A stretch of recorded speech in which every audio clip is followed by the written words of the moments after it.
আসসালামু আলাইকুম সুপ্রিয় দর্শক, আজকের এই বিশেষ প্রতিবেদনে আপনাদের স্বাগত জানাই। নবম জাতীয় পে স্কেল নিয়ে আমরা এতদিনে অনেক খাতের কথা বলেছি।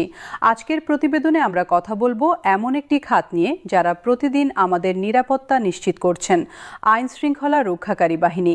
বাংলাদেশ পুলিশ, অ্যানসার ও ভিডিপি, কোস্টগার্ড এবং অন্যান্য আইন শৃঙ্খলা বাহিনীতে কর্মরত লক্ষাধিক মানুষ প্রতিদিন দেশের মানুষের জীবন ও সম্পদ রক্ষায় কাজ করছেন।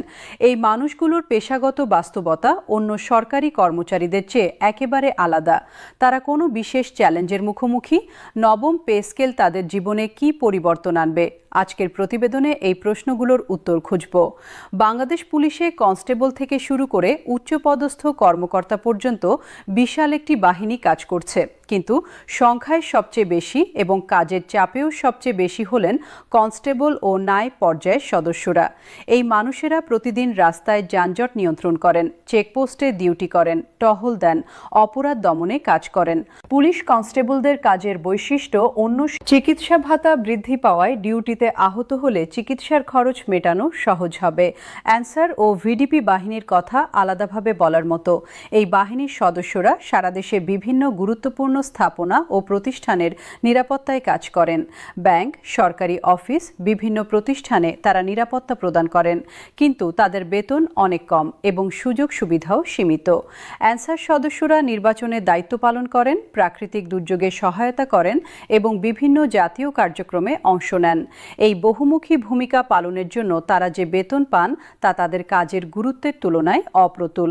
নবম পে স্কেলে অ্যানসার বাহিনীর সদস্যরাও সুবিধাভোগী হবেন। বিশেষত নিম্ন গ্রেডে বেতন বৃদ্ধির হার বেশি রাখার পরিকল্পনা তাদের জন্য উল্লেখযোগ্যভাবে সহায়ক হবে। বাংলাদেশ কোস্টগার্ডের সদস্যরা সমুদ্রে ও উপকূলে দায়িত্ব পালন করেন। সমুদ্রে মাছ ধরার নৌকা ও ট্রলারের নিরাপত্তা নিশ্চিত করা, চোরাচালান রোধ করা, জলদস্যুদের বিরুদ্ধে অভিযান পরিচালনা করা, এই কাজগুলো অত্যন্ত ঝুঁকিপূর্ণ। সমুদ্রে ঝড়ের মধ্যেও দায়িত্ব পালন করতে হয়, বিপদে পড়া জেলেদের উদ্ধার করতে হয়। কোস্টগার্ড সদস্যদের পারিবারিক জীবন বিশেষভাবে কঠিন। দীর্ঘদিন সমুদ্রে বা উপকূলে থাকতে হয়, পরিবার থেকে দূরে থাকতে হয়। এই পারিবারিক বিচ্ছেদ ও পেশাগত ঝুঁকির জন্য বিশেষ সুবিধার দাবি তারা দীর্ঘদিন ধরে করে আসছেন। ফায়ার সার্ভিস ও সিভিল ডিফেন্সের কর্মচারীরাও আইন শৃঙ্খলা রক্ষা ও জননিরাপত্তার কাজে অত্যন্ত গুরুত্বপূর্ণ ভূমিকা রাখেন। আগুনের মুখে ছুটে যাওয়া, বিপদে পড়া মানুষকে উদ্ধার করা, এই কাজ জীবনবাজি রেখে করতে হয়। একটি আগুনে দগ্ধ ভবনে ঢুকে মানুষ বাঁচানো যে সাহসের দাবি রাখে তা সাধারণ মানুষের পক্ষে কল্পনা করাও কঠিন। ফায়ার সার্ভিস কর্মীরা বর্তমানে যে বেতন পান তা তাদের ঝুঁকি ও সাহসের তুলনায় অনেক কম। নবম পে স্কেলে তাদের বেতন বৃদ্ধি এই মানুষগুলোর প্রতি রাষ্ট্রের কৃতজ্ঞতার একটি প্রকাশ। পুলিশ বাহিনীর ট্রাফিক বিভাগের সদস্যরা একটি বিশেষ চ্যালেঞ্জের মুখোমুখি। ঢাকার রাস্তায় তীব্র যানজটে ঘণ্টার পর ঘণ্টা দাঁড়িয়ে থেকে ট্রাফিক পরিচালনা করা শারীরিকভাবে অত্যন্ত কষ্টসাধ্য। গরমের দিনে রোদের মধ্যে দাঁড়িয়ে থাকা, শীতের রাতে বৃষ্টিতে ভিজে ডিউটি করা, এই কষ্টের কথা আমরা প্রায় ভুলে যাই। ট্রাফিক পুলিশদের পরিবেশগত দূষণের ঝুঁকিও আছে। সারাদিন যানবাহনের ধোঁয়া শ্বাস নেওয়া স্বাস্থ্যের জন্য ক্ষতিকর। এই পেশাগত স্বাস্থ্য ঝুঁকির কথা বিবেচনায় বিশেষ চিকিৎসা ভাতার দাবি করেন তারা। নবম পে স্কেলে চিকিৎসা ভাতা 4,500 টাকায় উন্নীত হওয়া তাদের জন্য বিশেষভাবে প্রাসঙ্গিক। পুলিশ বাহিনীতে মহিলা পুলিশ সদস্যরা একটি বিশেষ সমস্যার মুখোমুখি। তারা সমাজে সম্মানের সাথে কাজ করেন, নারী নির্যাতন মামলায় সহায়তা করেন, মহিলা আসামিদের সাথে কাজ করেন, কিন্তু বাংলাদেশের সমাজে এখনো অনেক ক্ষেত্রে মহিলা পুলিশকে যথাযথ সম্মান দেওয়া হয় না। উন্নত বেতন ও পেশাদার স্বীকৃতি মহিলা পুলিশদের সামাজিক অবস্থান উন্নত করতে সহায়তা করবে। আইন শৃঙ্খলা রক্ষাকারী বাহিনীর সদস্যদের মানসিক স্বাস্থ্যের বিষয়টিও গুরুত্বপূর্ণ। প্রতিদিন অপরাধ, সহিংসতা ও মৃত্যুর মুখোমুখি হওয়া মানুষের মনে গভীর প্রভাব ফেলে।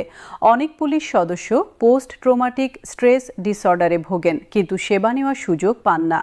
উন্নত বেতনের পাশাপাশি মানসিক স্বাস্থ্য সেবার ব্যবস্থা করাও জরুরি। নবম পে স্কেলে আইনশৃঙ্খলা রক্ষাকারী বাহিনীর সদস্যদের বেতন বৃদ্ধি একটি সরাসরি ইতিবাচক প্রভাব ফেলবে দেশের নিরাপত্তা পরিস্থিতিতে। যখন একজন পুলিশ কনস্টেবল আর্থিকভাবে স্থিতিশীল থাকবেন, তখন তার পক্ষে দুর্নীতির প্রলোভন এড়ানো সহজ হবে। যে কনস্টেবলের সংসারে টানাটানি নেই, তিনি ঘুষ নেওয়ার চাপে কম পড়বেন। এই সংযোগটি অত্যন্ত গুরুত্বপূর্ণ। পুলিশ বাহিনীতে দুর্নীতির যে অভিযোগ আছে, তার একটি কারণ হল অপর্যাপ্ত বেতন। যখন বেতন যথেষ্ট হবে, তখন দুর্নীতির প্রলোভনের বিরুদ্ধে মনোবল আরও শক্তিশালী হবে। এটি দেশের সামগ্রিক আইনশৃঙ্খলা পরিস্থিতি উন্নয়নে ইতিবাচক প্রভাব ফেলবে। 1 এপ্রিল থেকে বাংলাদেশের আইনশৃঙ্খলা রক্ষাকারী বাহিনীর প্রতিটি সদস্যের জীবনে একটি নতুন অধ্যায় শুরু হবে। যারা রাতের অন্ধকারে টহল দেন, যারা ঝড়ের মধ্যে সমুদ্রের দায়িত্ব পালন করেন, যারা আগুনের মুখে ছুটে যান, তাদের সকলের জন্য 1 এপ্রিল একটি বিশেষ স্বীকৃতির দিন। সর্বশেষ আপডেট পেতে আমাদের চ্যানেলের সাথে সংযুক্ত থাকুন। আপনার মতামত ও প্রশ্ন কমেন্টে জানান। আন্তরিক ধন্যবাদ। আইনশৃঙ্খলা রক্ষাকারী বাহিনীর এই আলোচনারও কিছু গুরুত্বপূর্ণ দিক যোগ করা দরকার। পুলিশ বাহিনীতে কনস্টেবল পদের কর্মচারীরা প্রায়ই ব্যারাকে থাকেন। ব্যারাকের জীবন সাধারণ জীবন থেকে অনেক আলাদা। নিজের পরিবার থেকে দূরে থেকে ব্যারাকে সহকর্মীদের সাথে থাকতে হয়। এই পারিবারিক বিচ্ছেদ মানসিকভাবে কষ্টের। অনেকে প্রতি সপ্তাহে বা মাসে একবার পরিবারের কাছে যেতে পারেন। যাতায়াত খরচটাও বেতনের একটি উল্লেখযোগ্য অংশ চলে যায়। নবম পে স্কেলে বাড়ি ভাড়া মূল বেতনের 70% নির্ধারণ করা হলে এই কর্মচারীরাও উপকৃত হবেন। কারণ যারা পরিবারকে আলাদা বাসায় রাখেন, তাদের জন্য ভাড়া ভাতার অংশটা গুরুত্বপূর্ণ। পুলিশ বাহিনীতে আরেকটি গুরুত্বপূর্ণ বিষয় হল ডিউটি শিফটের অনিশ্চয়তা।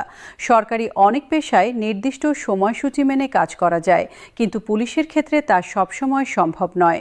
রাজনৈতিক কর্মসূচি, সাম্প্রদায়িক পরিস্থিতি, বড় ঘটনা, যে কোনো কারণে হঠাৎ ডিউটি বাড়তে পারে, ছুটি বাতিল হতে পারে, পরিবারের সাথে পরিকল্পিত সময়ে বিঘ্ন আসতে পারে। এই অনিশ্চয়তার মধ্যে যারা দায়িত্ব পালন করেন, তাদের পারিবারিক জীবনে সমস্যা হয়। সন্তানের জন্মদিনে থাকতে পারেন না, পারিবারিক অনুষ্ঠানে যেতে পারেন না। এই পারিবারিক ত্যাগের কথা বেতনে প্রতিফলিত হওয়া উচিত। বাংলাদেশ পুলিশের বিভিন্ন বিশেষায়িত শাখা আছে: detective branch, RAB, crime investigation department. এই শাখায় কর্মরতরা অপরাধ তদন্তে বিশেষ দক্ষতা ব্যবহার করেন। তারা সাইবার অপরাধ থেকে শুরু করে সংগঠিত অপরাধ পর্যন্ত বিভিন্ন জটিল মামলায় কাজ করেন। এই বিশেষায়িত কাজের জন্য বিশেষ প্রশিক্ষণ দরকার এবং সেই প্রশিক্ষণ ও দক্ষতার মূল্যায়ন বেতনে থাকা উচিত। এখন কথা বলা যাক জেলখানায় কর্মরতদের বিষয়ে। কারা বিভাগে কর্মরত কর্মচারীরা একটি অত্যন্ত চ্যালেঞ্জিং পরিবেশে কাজ করেন। বন্দীদের নিরাপত্তা নিশ্চিত করা, কারাগারে শৃঙ্খলা বজায় রাখা, পুনর্বাসন কার্যক্রম পরিচালনা করা, এই কাজগুলো মানসিকভাবে অনেক কঠিন। কারাগারের অভ্যন্তরে সহিংসতা, মাদক ব্যবহার ও অন্যান্য সমস্যার মুখোমুখি হতে হয় প্রতিদিন। কারা বিভাগের কর্মচারীরা দীর্ঘদিন ধরে তাদের বেতন ও সুবিধা বৃদ্ধির দাবি করে আসছেন। নবম পে স্কেলে তাদের এই দাবি কতটা পূরণ হবে, গ্যাজেট প্রকাশিত হলে জানা যাবে। ইমিগ্রেশন বিভাগের কর্মচারীরাও আইনশৃঙ্খলা রক্ষার গুরুত্বপূর্ণ অংশ। বিমানবন্দর, স্থলবন্দর ও নৌবন্দরে তারা দেশের প্রবেশ ও প্রস্থান নিয়ন্ত্রণ করেন। অবৈধ প্রবেশ রোধ করা, নকল পাসপোর্ট শনাক্ত করা, সন্দেহজনক ব্যক্তিদের চিহ্নিত করা, এই কাজগুলো অত্যন্ত দায়িত্বশীল। দিনের পর দিন শিফটে কাজ করা, ছুটির দিনেও ডিউটি করা, এই মানুষগুলোর কষ্ট অনেক। নার্কোটিক্স কন্ট্রোল বিভাগের কর্মচারীরা মাদক চোরাচালান রোধে কাজ করেন। এই কাজে জীবনের ঝুঁকি আছে। মাদক চোরাকারবারীদের সাথে মোকাবেলা করতে গিয়ে অনেকে আহত হয়েছেন। এই ঝুঁকিপূর্ণ কাজের মূল্যায়ন বেতনে থাকা জরুরি। বর্ডার গার্ড বাংলাদেশ বা বিজিবি সদস্যরা দেশের সীমানা রক্ষায় কাজ করেন। সীমান্তে মাদক ও অস্ত্র চোরাচালান রোধ, অবৈধ অনুপ্রবেশ বন্ধ করা, সীমান্তে শান্তি বজায় রাখা, এই দায়িত্ব পালনে তারা প্রতিদিন ঝুঁকি নেন। বিশেষত পাহাড়ি ও বনাঞ্চলের সীমান্তে দায়িত্ব পালন করা অত্যন্ত কঠিন।